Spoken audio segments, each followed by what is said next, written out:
एक क्षण डोळे मिटा आणि अशी कल्पना करा, आज स्वामी तुमच्या घरी आलेत. दार उघडताच समोर स्वामी उभे आहेत. शांत चेहरा, डोळ्यांत माया. ते आत येतात. कसलाही प्रश्न न विचारता तुमच्या बाजूला बसतात आणि हळूच म्हणतात, तू खूप काही सहन केलेस आणि तरीही तू उभा आहेस. हेच तुझं खरं सामर्थ्य आहे.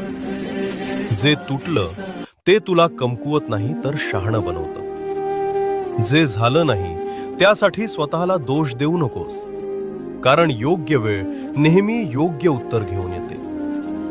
स्वामी तुमच्याकडे शांत नजरेनं पाहतात आणि पुढे म्हणतात, आयुष्य तुला तोडायला आलं नाही, ते तुला घडवायला आलंय. त्या एका क्षणात मन हलकं होतं, श्वास शांत होतो आणि आत कुठेतरी नवी उमेद जागी होते.